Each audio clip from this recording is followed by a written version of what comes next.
আসসালামু আলাইকুম রহমতুল্লাহ। আজকে আমরা বরিশালে ৮ দলের বিশাল সমাবেশে যোগ দিতে লঞ্চে রওনা হয়েছি। ভাই, পুরো লঞ্চটাই আজ এক অন্যরকম দৃশ্য। মানুষের মুখে হাসি, হৃদয়ে ভালোবাসা, আর সবার কণ্ঠে একটাই শব্দ, আল্লাহ আমাদের সহায় হন। লঞ্চের প্রতিটি কোন জায়গায় কোনায় কোনায় ভর্তি ছিল। সবাই যখন নামাজ জন্য ব্যস্ত, সবাই নামতেছে, আমরা কিছুক্ষণ দাঁড়িয়েছিলাম, ভিড় কমবে তারপর নামবো। অবশেষে আমরা নেমে গেলাম। এখানে অনেকগুলো লঞ্চ এসে দাঁড়িয়েছে বিভিন্ন জায়গা থেকে, পটুয়াখালী, চরফ্যাশন, ভোলা, বিভিন্ন জায়গা থেকে সবাই আমাদের আগে চলে গেছে। দুর্ভাগ্যবশত আমরা সবার পরে এসেছি। তারপরও দেখি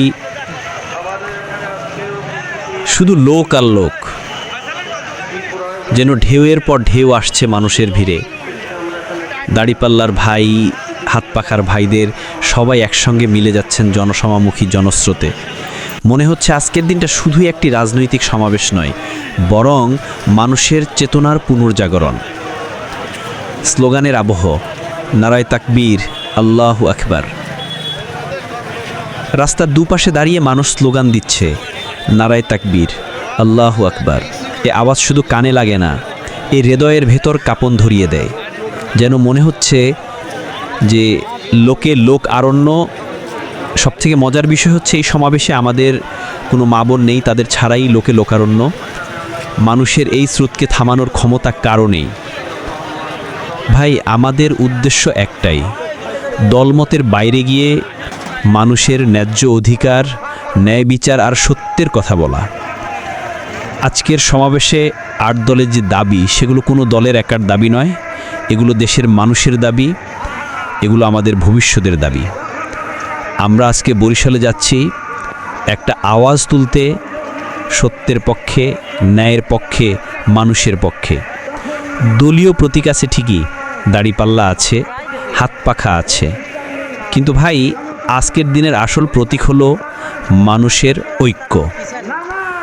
ইনশাআল্লাহ সমাবেশে গিয়ে আমরা আমাদের কথাগুলো বলবো, দাবিগুলো তুলব, আর দেশের ভবিষ্যতের জন্য সঠিক পথে, শান্তির পথে, ইসলামের পথে একটা দৃঢ় অঙ্গীকার নিয়ে বাড়ি ফিরব।